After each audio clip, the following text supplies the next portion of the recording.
Um, Outside of ASL interpretation, I do want to remind folks that we do have Spanish interpretation and also Somali interpretation on this call. We ask that folks please locate the globe on your Zoom screen. If you're on a desktop, you may notice a little globe icon or the three little dots that say more. And there we want to find the interpretation room. And at the start, we ask that folks please select the English channel. And by selecting the English channel, we're going to be able to hear the Spanish and the Somali interpreter come into the space and let folks know how to find you. I'll give everyone a couple seconds to locate that. And after that, I will invite someone from the Spanish interpretation room to please join us in the English channel and let folks know how to find you.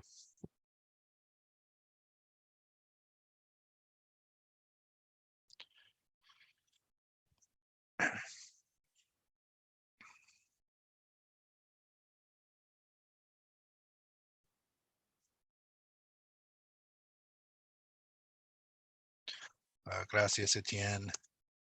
And with that, I would invite someone from the Somali interpretation room to come into the English channel and let folks know how to find you as well.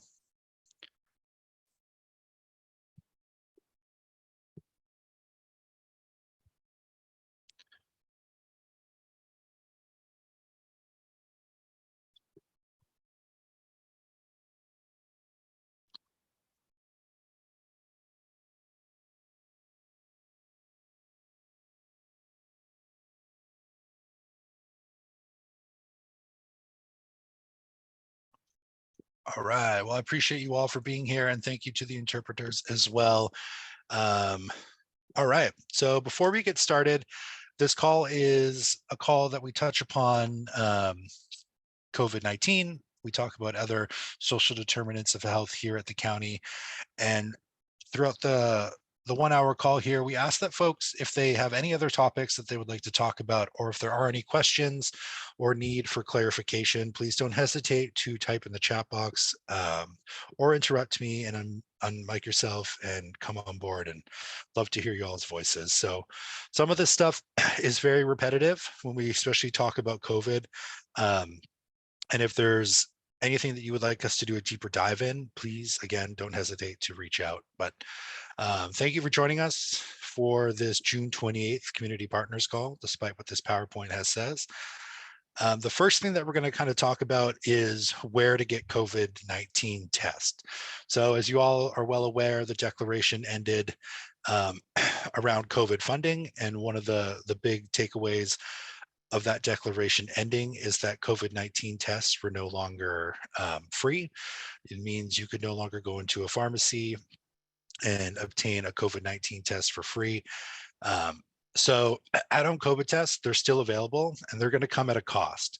So these costs of what we're seeing range anywhere from $10 to $25 a box. Doctors' offices and pharmacies are a great location for you to obtain these tests. At doctors' offices, you want to check in with your health insurance to see what the out of pocket cost is going to be for this COVID test. Many of the health insurances, they're either free or low cost to access these test kits. One of our focuses is going to be for individuals who do not have medical or have low medical insurance. And by doing so, we also offer free test kits here at Public Health. So if you are an organization that are looking for test kits, when we send this PowerPoint out, there is a link on the bottom where you can email us, and I can send you a request link so that we can get you those test kits to you and your organization at this time. So just a reminder that we are having costs for test kits at your pharmacies from $10 to $25. For folks with insurance, you may see no cost to that. And then I do see in the chat box, I have a full case of at-home test kits if anyone needs them. So thank you, Cynthia. Cynthia is a community navigator here at Public Health. That is a great resource. So I appreciate you putting that in the chat box. All right, so again, if we start focusing on the end of the declaration around COVID funding, what are the potential costs? So for COVID-19 vaccine and antiviral treatments. So vaccine and antiviral treatments are currently free to the public, and these are going to remain free even for people who don't have insurance, as long as the federal government supply lasts. So what we think is going to happen is we're going to have the free COVID-19 vaccines and the COVID-19 antiviral treatments free until roughly the end of the summer. That is when it is projected for the federal supply to last. And after that, we're going to start incurring cost. So depending on the product, through the end of the year, it still will be remain free. And what are those costs going to be after we kind of run out of a supply? It's still a little bit unknown, and we've been saying this for a while now. We still don't have any concrete details on what the pricing is going to be. But as we get closer to the end of summer, we will for sure have an answer to that. So after these free federal supplies run out, the vaccines and treatments, they're going to shift to the private market. So potential cost, like we just kind of talked about, they're going to be similar to getting the annual flu shot and other routine vaccines. So the COVID shots, the boosters, we're thinking are probably going to be roughly anywhere from $50 to $70 for folks that have insurance. Most insurances are going to take care of that cost. Again, the focus is going to be on folks with limited or low insurance. Who's going to offset those costs? Are there going to be opportunities in the community for folks to still obtain this for free with nonprofit events or health fairs around the town? So right now we still have free COVID vaccines, but once we shift to the private market here at the end of the summer, there is going to be a potential cost to that. We feel like it is going to align with what we see with the COVID flu shots, but is a little too early to kind of know. And then just a reminder as well, anyone under the age of 18 will remain free to get a COVID-19 vaccine indefinitely until you turn 18. So childhood immunizations always are free here in Washington State, and that is going to be the same for the COVID-19 vaccine. It will remain free for individuals under the age of 18.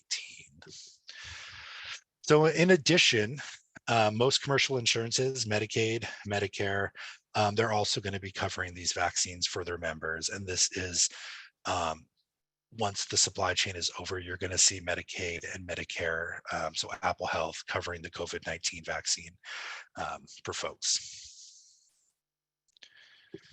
All right, let's see what we have here. So if we start talking about, the COVID-19 treatments, again, it's the same messaging. It's going to depend on the insurance you have. So once that large federal supply ends, which is projected at the end of the summer, for the COVID-19 antiviral treatments, we're expecting a similar cost for other traditional drugs that you have with your medical insurance. So that would look like a copay ranging from $5, $10, $15, $20, depending on the type of insurance that you have and what you regularly have to pay for traditional medicine. So those copays will shift to the private market once that federal supply is done. So we are working with vaccine and treatment manufacturers to ensure that the patient assistance program provides free access to these products and they're easily used. And before we move on to the next slide, does anyone have any questions regarding the large federal supply, when we're going to be shifting to the private market, or anything around the COVID vaccine?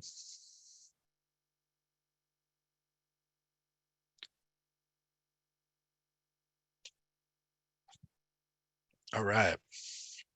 Just give me one sec here.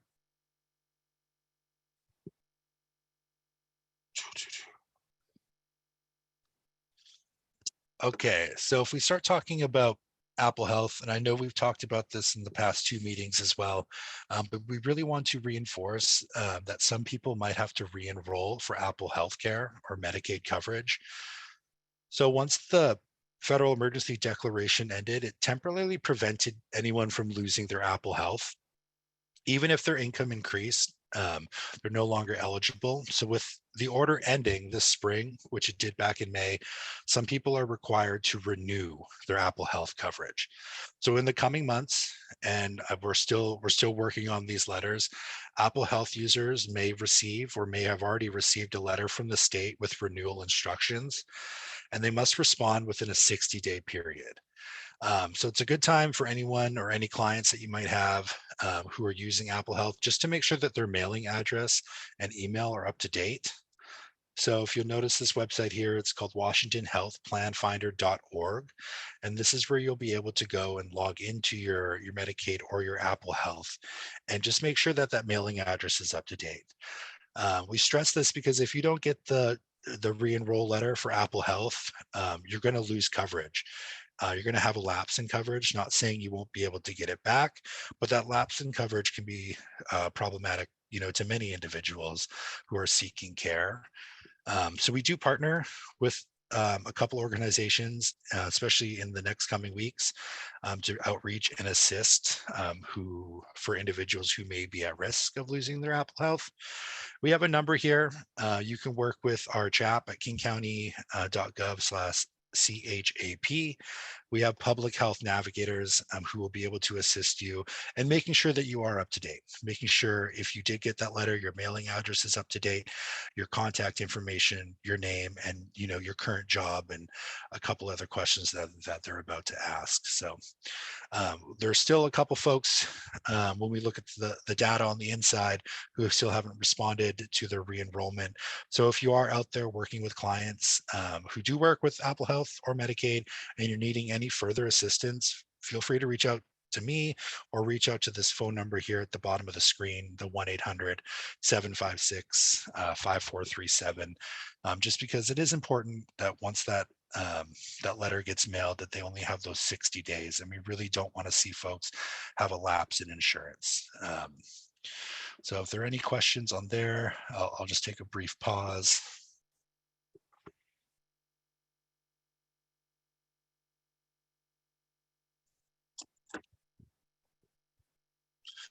Beautiful. And I just got an update from our ASL interpreters.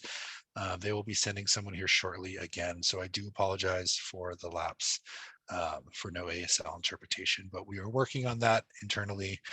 So just bear with us for a couple more minutes here. All right. So I know I touched upon treatment a little bit earlier when we talked about COVID-19 vaccines and COVID-19 treatment. So again, when we talk about the treatment, the federal supplies of antiviral medications are going to run out, projected to by the end of the summer. So we have the COVID-19 antiviral medications, and one of those is going to be the Paxlovid. It was purchased by the federal government, and it's going to remain free until coverage supplies run out. Just to kind of reiterate it so it gets ingrained in us, what's going to happen when it moves to that private market? We're going to start incurring a cost, and that cost is going to kind of run parallel for folks who have health insurance as to what a net normal copay would be like for other medications that you use. So whether that be $5 copays, 10, 15, 20, when we start moving to the private market, Paxlovid is going to have that out-of-pocket copay for you. So for folks who are less insured, we don't know what the price tag is going to be for that medication. A little too early to tell, but once we kind of get that information, we will definitely funnel it out to community. But for folks with insurance, Medicaid, Medicare, Apple Health, and regular employee insurances, you're just going to see that out-of-pocket cost be your copays. And again, I do apologize that some of this information is repetitive, but it's always good information to have. All right, so where are we, King County? How are we doing around COVID? So if we look on the screen right now, we have a current daily average. So this is going to be for the past 28 days, essentially for a month. So reported cases. So these are cases of folks who test positive, whether that be an at-home COVID test or they're in, a medical center getting a COVID test done. And these positive tests are then getting reported to the Department of Health. So in the past 28 days, we've had 52 reported COVID tests or COVID cases, so positive COVID tests. Out of these 52, we're seeing 6 hospitalizations due to COVID-19, and the death is 0.5. So if we compare that to where we were last month, the numbers are going down. I apologize, I don't have a side by side here, but the trend that we have seen in the county, almost for the past 6-7 months, has been going down. As you see, our community level here in King County is low, and it has been low. So in the past 7 days, we've had 16 cases. Hospitalizations, essentially just one, and percent of staffed inpatient beds occupied by COVID-19 is 2%. So very low, on that trend down. I believe last month when we read this, our numbers, I think, were 18. So sticking to that downward trend. But again, I do want to keep in mind, and this is big when we talk about reported cases, and it does affect the data. So let's go here. When you do a test, if you have a positive test, you want to report it to the DOH. That is the guidelines that we give. By reporting it to the DOH, it's then coming back to us here at Public Health, and we can report on those numbers. Oftentimes, what we've seen, especially with the pivot to at-home COVID tests, is folks are getting sick. They're testing. They may not even test. They're not reporting that positive test back, to the Department of Health. Thus, it's not getting back to us here at Public Health, and it's kind of offsetting our numbers a bit. So we keep going through waves where you'll be like, oh my gosh, all my friends are sick around me. Maybe we don't know if they're COVID or if they're not. But a big reason is that a lot of folks aren't reporting our cases.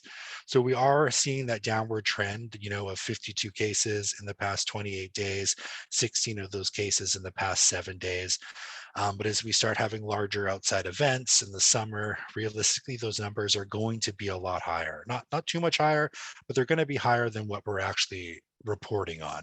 And we don't have any way of, calculating that. So the messaging for us is still, if you get that positive test, please report it to the Department of Health. If you work for a nonprofit, I can share, a step-by-step guideline.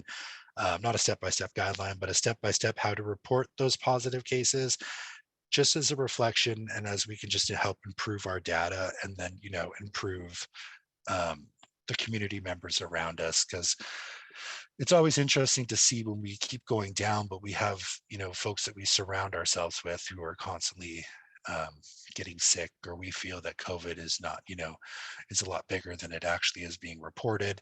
And a lot of that has to do with the at-home COVID test and us not reporting it to the Department of Health. I'll pause here for a second. If there's any reflections or maybe any personal stories that you have in your community with some of the clients or individuals that you're working with, or just any general thoughts before we kind of move on.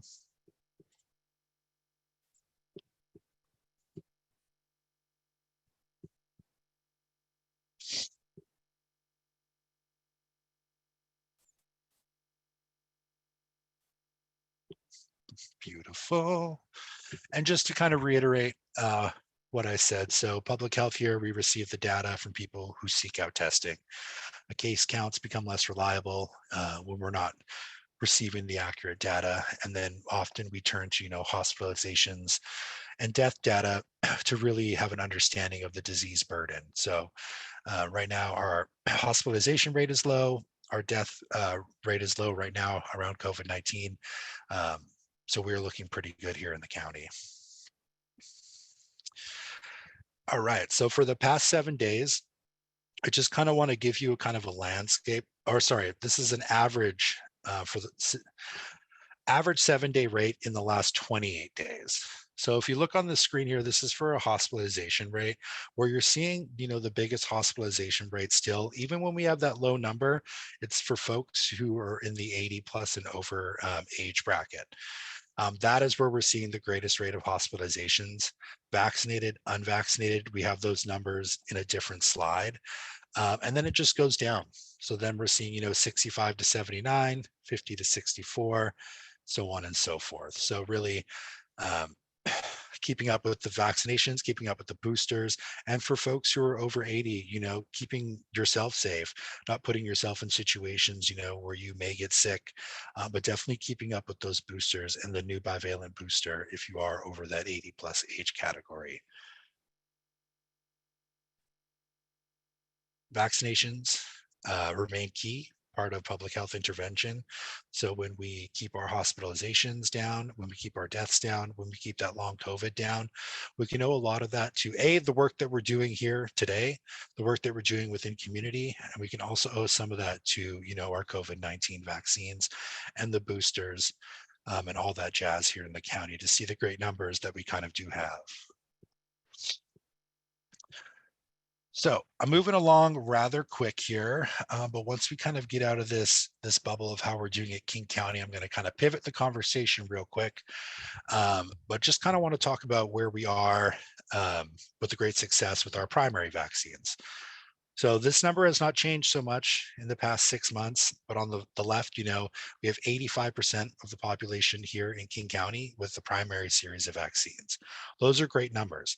We have established that great number for a very long time. And as we move down the list, I think I have a slide kind of showcasing this, but I'm just going to talk about it now. What we'll see is we'll see the received updated booster, the bivalent booster, and then we have up to date on all vaccines, whether that's recurring boosters for folks who are immunocompromised, folks of an older population. But if we just focus on the one that says receive updated bivalent booster, that's only 32% of the population. So we're missing a big chunk of individuals, who haven't received the updated booster. 52% of folks have received one booster past their primary series, and the number has kind of decreased from there on out. So right now, especially as we have this beautiful Federal Reserve still for the next couple months, is a great time to get folks, up to date, whether that be, your first booster since your primary series, or your second booster, your bivalent booster.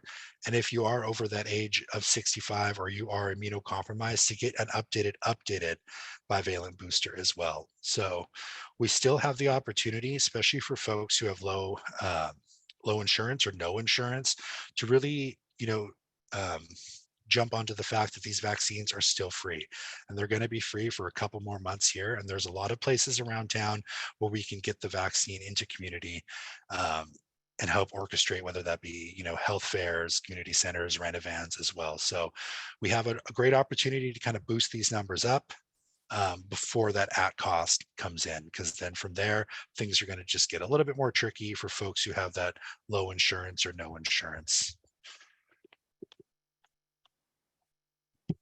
All right. I guess I kind of went backwards a bit talking about the hospitalizations, but I kind of wanted to go over this little visual here. This is a 90-day hospitalization for folks that are vaccinated and not vaccinated. So we've had 730 hospitalizations due to COVID in the last 90 days. The top of the screen is going to be up to date on all the vaccines. It's 0.6%. Vaccinated, with the primary series, maybe one booster, doesn't have the bivalent boosters, we're looking at 0.5% of hospitalization rates. Not vaccinated, down on the bottom there, so that accounts for 2.9, which accounts for a majority of our hospitalization cases here in King County in the last 90 days. Again, this visual tied in with this visual, we can really see the work that we kind of need to do. Yeah, we can find all this online as well, kingcounty.com/COVID dashboards. We'll put the links in on that bulletin that we send out. But it's just a good place to kind of poke around and see, how we're doing here. All right, so breaking the numbers down even further, these are going to be more specific numbers. Number of hospitalizations, due to COVID, up to date, we have 299. Vaccinated but not up to date, 276, and not vaccinated, 155. I kind of went over this slide talking about the work that we need to do around the updated boosters and the up to dates. And then I kind of wanted to leave it there for a sec. If we start talking about, the boosters, we're going to kind of be breaking that down, and we definitely talked about what's going to happen after that Federal Reserve. But right now, I am going to invite a colleague of mine, Dash, to come in to kind of talk about, opportunities for you who run nonprofits, opportunities for individuals to be able to get vaccines. Throughout this summer. So with that, my friend Dash, I'm going to stop sharing my screen.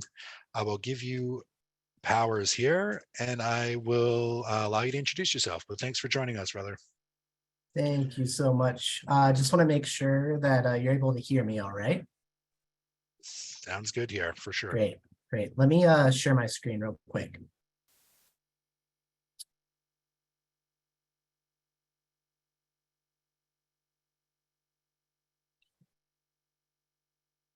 Looks good. How's that looking for folks? Great.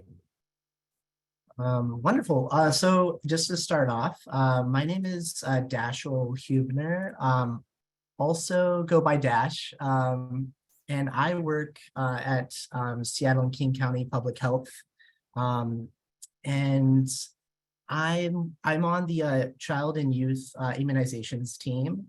I've been at Public Health for about 3 years. And newly, actually within the last few months, started this position on the immunizations team. So today, and I use he, him pronouns as well.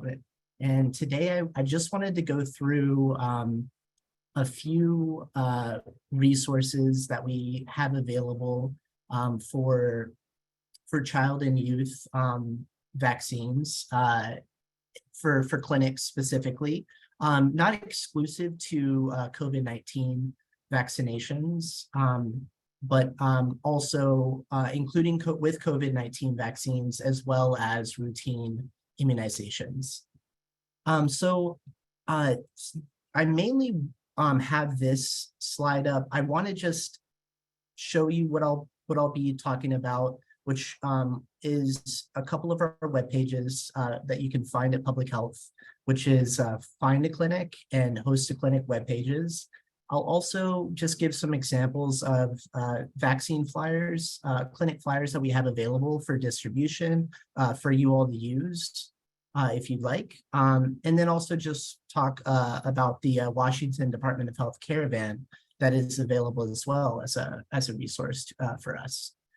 So just want to pivot over real quick from this slide. Oh, and also want to mention that if you have any questions, if you're interested in hosting a vaccine clinic for children or adolescents, please feel free to reach out to me directly. My contact information is available, and I'll have that back up as well.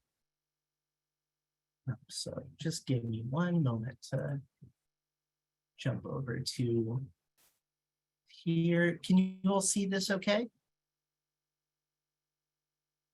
Looks good, my friend. Okay, great, great.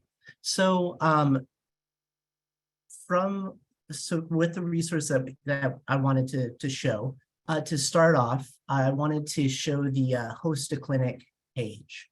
And so our team has partnered with 4 healthcare providers in King County that are essentially mobile vaccination clinics, and focusing on pediatric vaccines. So COVID as well, but all vaccines required for school and childcare, such as DTaP, Hep B, MMR, as well as HPV, meningococcal, and flu vaccines. So when that, when we see in the fall, flu vaccines will be more widely available.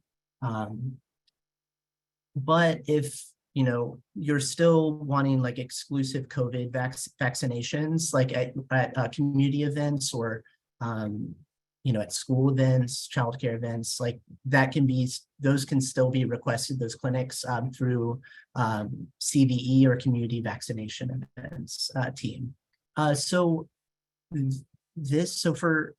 you're interested in hosting a clinic, so these healthcare providers serve will vaccinate all children 0 to 18 years old.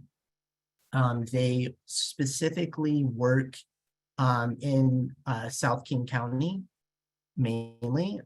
They'll also, we really work off of like for determining where vaccination clinics take place off of the social vulnerability index. So we really make that decision around that.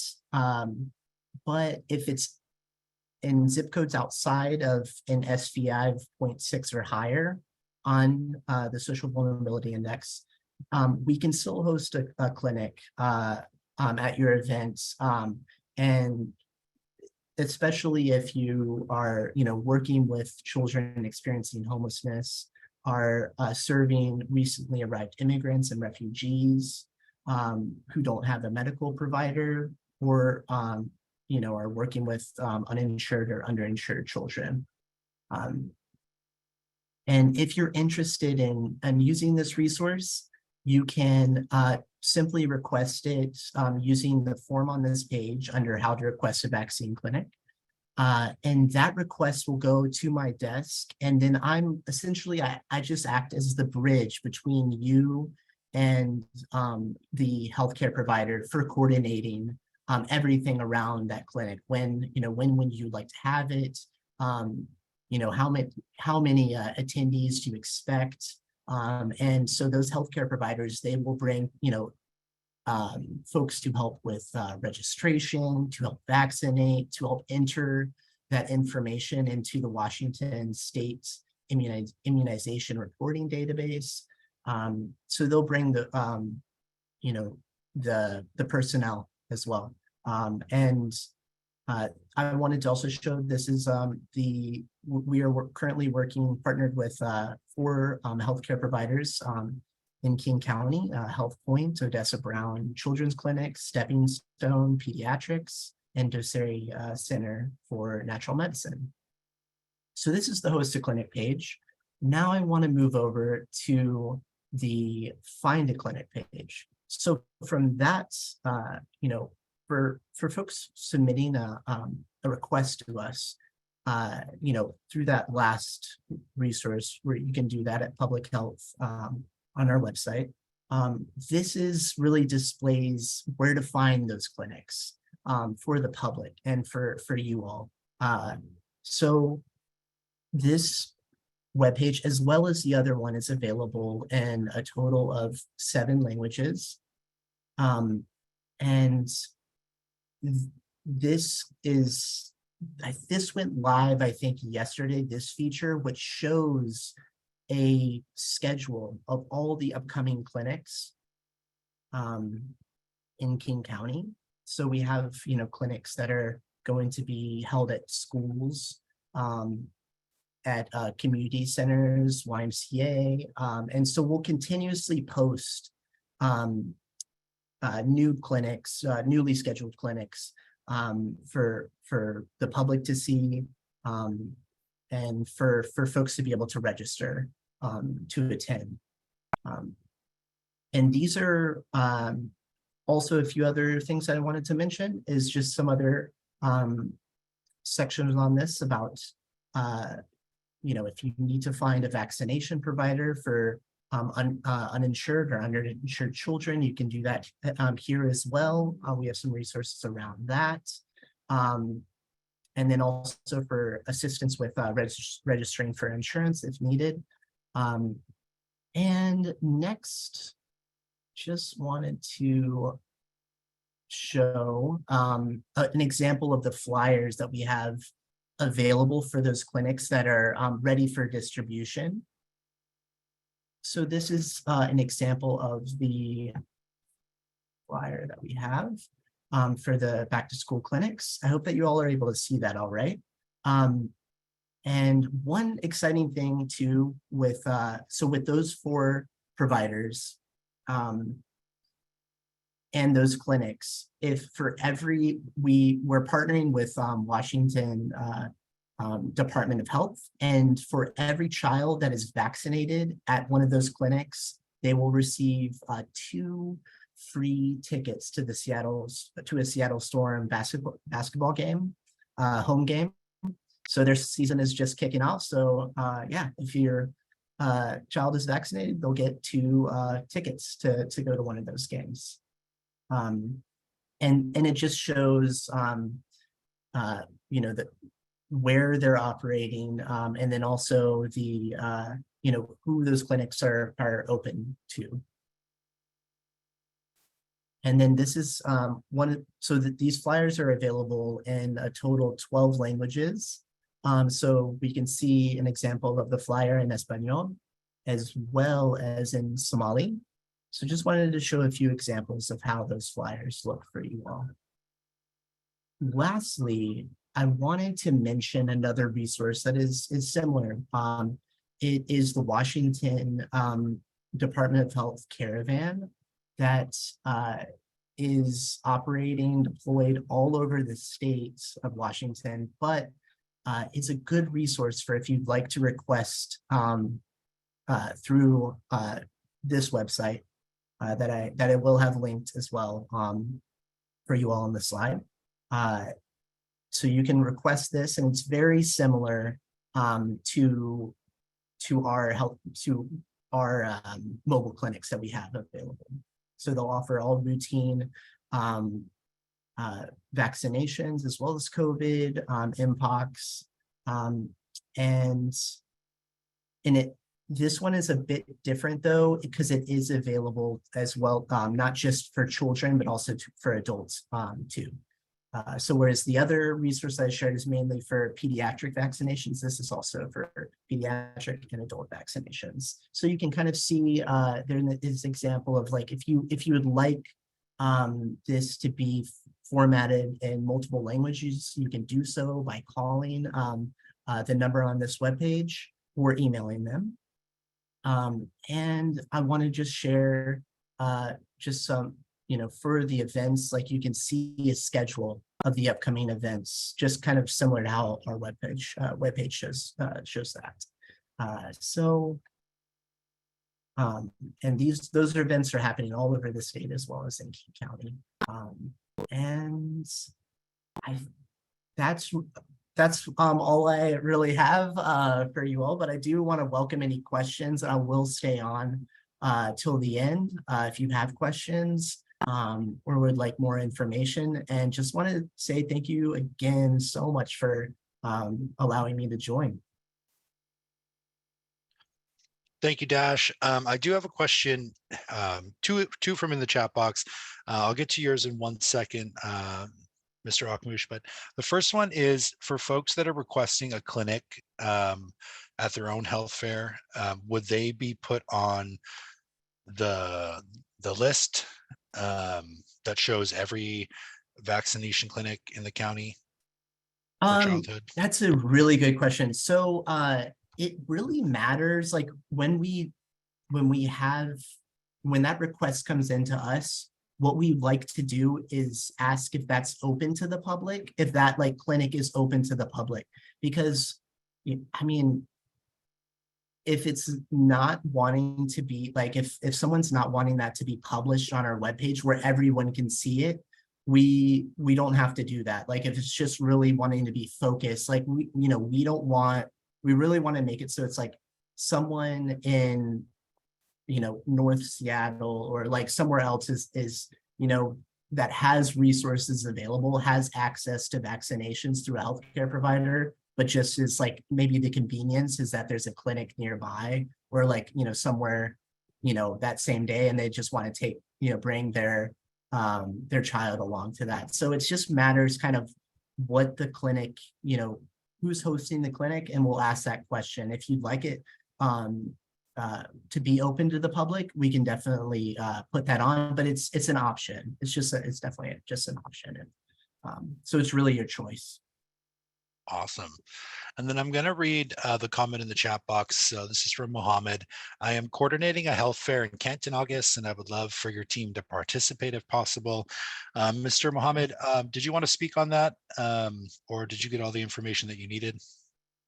Thank you, Justin. Yes, so it's going to be August 26th. It's a Saturday. and it's the location is Kent Meridian High School.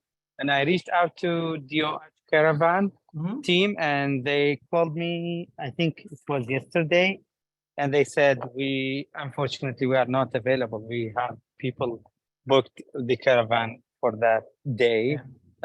They said around like 7 or 8 requests on that day specifically. So if the other teams are available for like to provide vaccines, we have a team to provide basic screenings. That would be an awesome addition to the services that we will provide, and it's going to be open to anyone, specifically the target population. Like the focus of the event will be immigrants, refugees, Arabic speaking community, Afghanis, Ukrainian, any refugee and immigrants population that is in Kent, and also open to everyone. So that's yeah. Thank you. Yeah, I think that it could, thank you so much, Mohammed, for that question and for the information. I think too, just to like, just to know, like, please send your request over to us. And you can do that like through the website. You can also email, if you'd like to email me too, with just like requesting more information, and we can just talk about it further, plan further on that. And just to be aware too, so with like through like our healthcare providers, it is like focused on child and youth vaccination. So I know that that can be like, you know, a barrier for like, you know, adults needing vaccines. So just want to make sure that like, you know, that's like part of with what I shared too, is that that's like, it's mainly focused for child and youth Yeah, vaccinations, but and that's still, this is the target. Yes, oh, definitely. good. Okay. So children vaccine, it's gonna be like the season for back to school, and we would love, like, you know, for families to have this service at the same place, so that, you know, they don't need to schedule all these appointments to do Yeah. this. Yeah, that's great. I mean, we've had our healthcare providers like going to health fairs, and there's some upcoming as well. And I would just say, please, yeah, send the request my way. Yeah, as preferably to as soon as possible. And what I'll do is I'll put you in touch with our provider that works in Kent as well. Thank you, Mohammed, and thank you, Dash. Does anyone have any other questions? I see 2 new messages in the chat box, just from Mohammed. We did follow this up in the bulletin, and we will be following it up again as well with all this information and Dash's contact. But before he gets out of here, opening up the floor one more time, see if there are any other questions.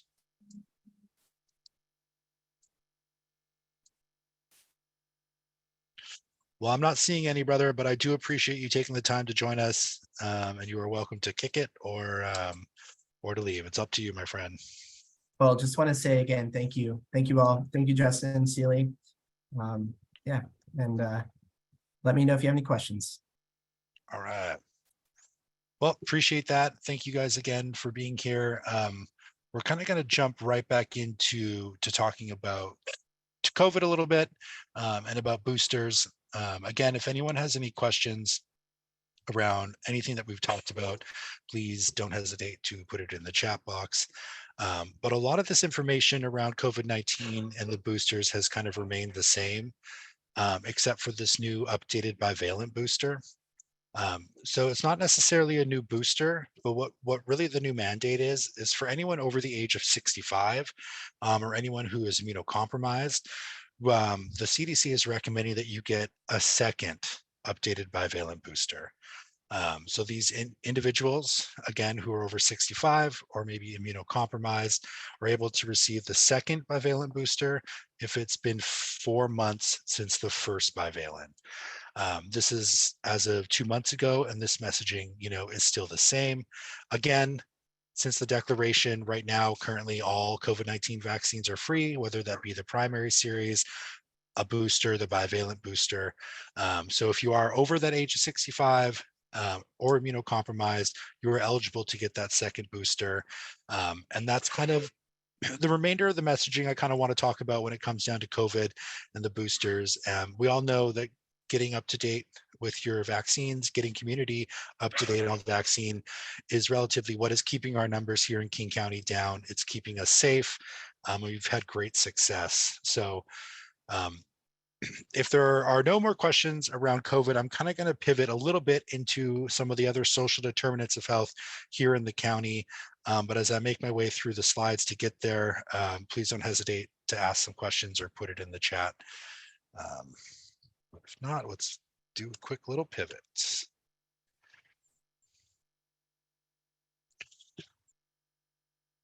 All right. So because we are in summer, again, pivoting from COVID, talking more along the social determinants of health here, how do we prepare for an early and long 2023 wildfire season here in King County and dry and hot season? So if we look on the screen, as you can see, since 2000, the numbers have, continuously climbed for bad air here in King County. 2017, we had, one of our worst years ever in history. The purple is going to be the most unhealthy. So we had 12 days of purple in 2017. Let's fast forward to, last year, 2022, we saw 13 very unhealthy days. Purple being the worst, red the second, and then yellow is unhealthy for sensitive groups, folks who are immunocompromised, the older population as well. Asthma is a big one. So it is getting progressively worse, and there's a couple things that we can do to kind of help out in these situations. So one of those things, obviously, is to stay indoors, to avoid outdoor exercises, especially when that air quality index, you'll hear a lot being called AQI, is above 150. So there is a website, pscleanair.org, and also the 5-day smoke forecast at washingtonsmoke.blogspot.com. Also on a bunch of smartphones, you will notice the AQI index as well. So anything above 150 is where we're kind of recommending folks to definitely stay indoors, especially folks who are experiencing asthma and are immunocompromised. Heart and lung conditions, diabetes, those folks should definitely stay indoors with an AQI above 100 and keep your inhalers and medications on hand as well. Folks that are pregnant, are also at a higher risk for the heat and the smoke inhalation. And just another quick little tip too is close the windows and doors on those smoky days. You can use a filter, run AC if you can, or move yourself into a cooling center, a mall, a library, or any air conditioning building if it does become too hot and too muggy because those windows are closed. There is a list here from comonews.com. It is a very updated list on cooling centers here in Western Washington. There's a bunch. So almost every library, King County Library, Seattle Public Library, is going to be deemed a cooling center. So these centers are open, they have water, and they have air conditioning. These are great resources for families who don't have access to AC in their apartment. If that AQI is high, albeit getting to that location may be a little bit difficult, but in the end, you can spend hours there in that cooling center to kind of beat the heat or beat the smoke, if you will. This will be included on the follow-up bulletin where you can see a list of those cooling centers, and then any really dramatically hot days that we're going to experience in the next coming months. Let's see, let me just click this link. That didn't work. Yeah, let me see if I can just do this. Nope. Control Enter. All right. Copy, minimize. All right, there you go, brother. So that list that I just sent in the chat box is going to be a list of all the cooling centers. It does break it down by city, and then I think it may even break it down by areas within the city as well. But those are up to date. And then we here at the county will release our cooling centers, which will be a lot that you will see on that Como News article as well. But they don't typically do that until we're having a really dramatically hot day or the air quality is bad. So right now you'll notice that there's no cooling centers on the King County's website because that gets updated roughly 1 week out before we're preparing for a hot event. But if you do have any questions, we are connected to the Extreme Heat and management team here, and we can funnel any questions that way. We also have various programs that offer, nonprofits, box fans. And I believe in the past, we also offered HIPAA filters. But if you do work for a nonprofit and you are in need of some box fans, please don't hesitate to reach out to me. I'll put my email in the chat box, phpartnerships at kingcounty.gov, and we can funnel your request to the appropriate team here in King County. All right, and we talked about this last meeting, but I do want to remind folks about the fentanyl crisis we are experiencing here at King County. What is fentanyl? So that is one of the questions that we often get, and it's one of the most leading overdose deaths that we do see here in King County. So it's a potent synthetic opioid drug. It's approximately 100 times more potent than morphine and 50 times more potent than heroin. And the drug-related death investigations account for 35% of King County Medical Examiner Office's death investigation caseload. 507 deaths have been certified as a fatal drug overdose here in King County, Washington. And I do believe that is of a 2023 statistic, but we'll kind of move into that in here in one sec. We do see fentanyl in two forms nationally, but specifically we're talking about here in King County. So one is going to be the pill form. It's generally a 100 milligram pill that contains, 1 to 3% fentanyl. The remainder is going to be acetaminophen. And the second form that we see is the powder or rock, and that fentanyl percentage is going to be a lot higher. You're going to see it at 8.5 to almost 40% of fentanyl in that powder and rock form. The preferred method where we're seeing a lot of our overdose deaths and statistics comes from smoking it, and that counts for 49% of known use for the fatal population. Another is going to be snorting fentanyl methods as well. And then just to give folks, an idea of kind of the crisis that we are experiencing here. So in 2006, we had, 360 fatal overdoses by all drugs. Currently, right now in 2023, we have 507. So in 2016, 360 for an entire 12-month period. Right now, we are currently 6 months in, almost 7, and we have 507 overdose deaths by all drugs. 2022, last year, we saw our highest spike of overdose deaths. And the next slide, I'm going to kind of break down where fentanyl kind of plays a role and what that kind of looks like. Let me see. This slide. Oh, yeah, give me 1 sec. I just need to add an interpreter.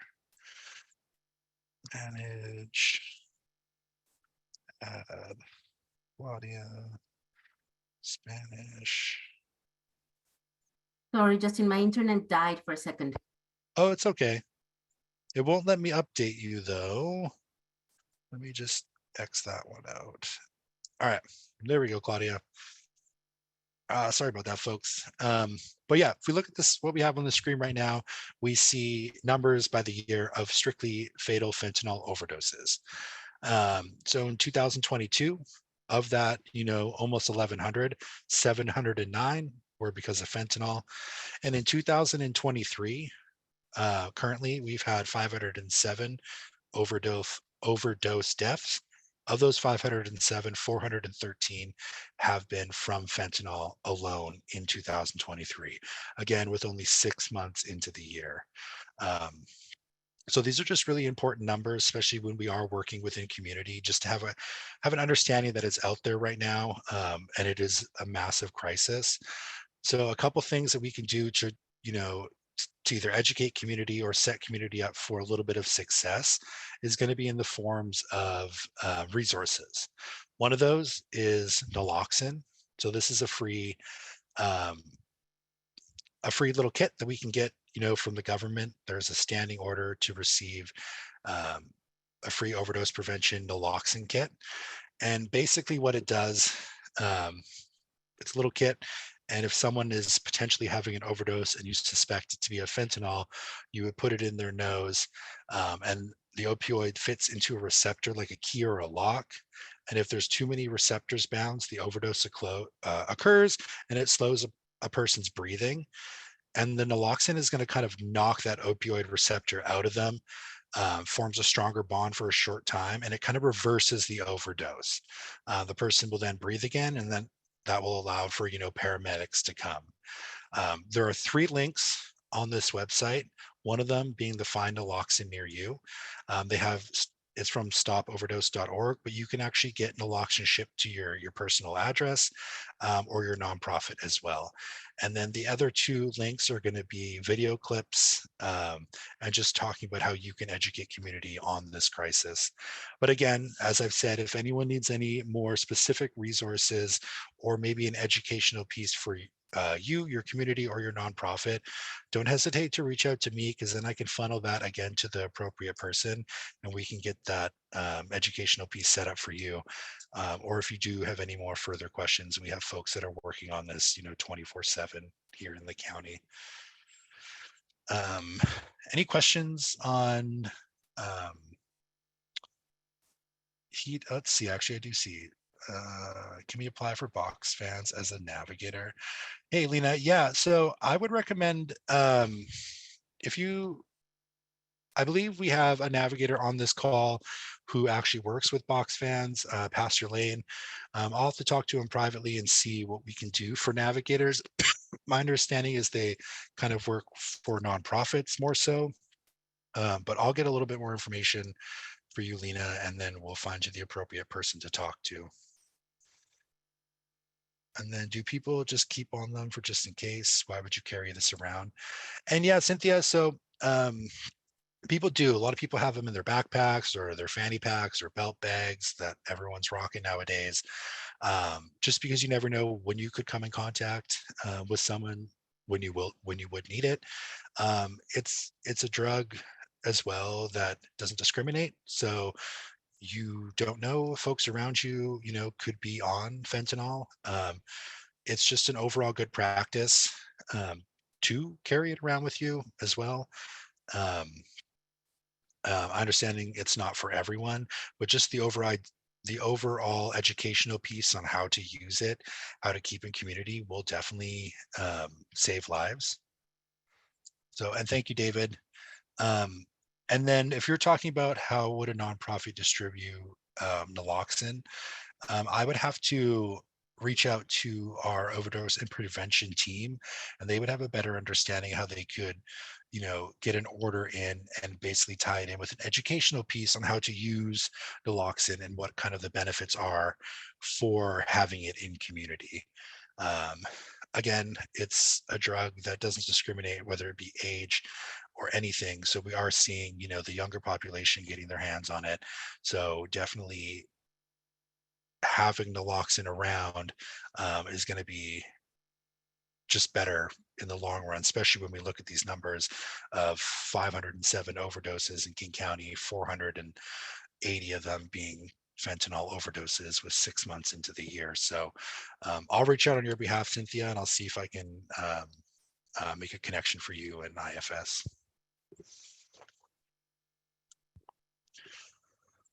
All right. And then quickly before we kind of end here, I do want to touch upon, we had two big events here in the county. One of them was Juneteenth. We here at the county honored Juneteenth, and it was a very important way to commemorate the emancipation of enslaved African Americans, celebrate their freedom.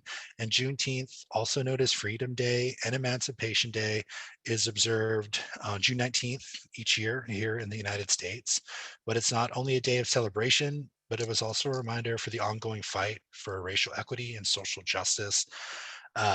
We had a lot of great events that were held, whether it be internally here at Public Health, and a lot of events that happened over the weekend, a couple weekends ago within community.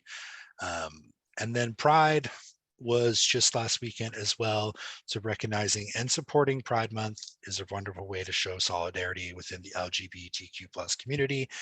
And I do want to add a couple links and resources here around the LGBTQ plus community that you will get in the handout, all the way from 1 to trans life to refugee restrooms on number 11 there. So a lot of good resources that you will get in the follow-up bulletin. And then, as we always talk about, the food insecurities in King County remain high. So there is a lot of good information that come in this PowerPoint around basic food needs, SNAP Market Match, SNAP Produce Match, Women, Infants, and Children, or the WIC Supplemental Nutrition Program, Seniors Farmer Market, school meals, Seattle FreshBooks, food banks. So there's going to be interactive maps, interactive links that you will get all in this PowerPoint when we do send it out. If anyone has any questions with anything moving forward, I would be a great person to kind of reach out to. And from there, I can kind of connect you, your nonprofits, or individually to the right folks. And lastly, I do want to shout out our next meeting. So that's going to be on July 26th, 3:30 to we put 5 p.m. try to get out of here a little bit before, and then followed by that we have our August one before we turn the corner into fall. So the time is moving on fast, but as always, I do appreciate you all being here. I do appreciate the questions, the lighting up the chat box. And if there are no, does anyone have any questions before I kind of send folks on?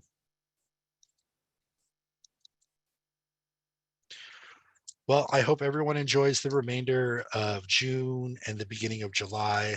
There's a long weekend coming up. I wish everyone a safe and healthy long weekend with family and friends. Thank you all for being here. If there's anything we can do to make this meeting more fruitful or engaging, please don't hesitate to leave some feedback for us. And thank you to the interpreters for being here as well. Have a good rest of your day, beginning of summer and end of June. Thanks all.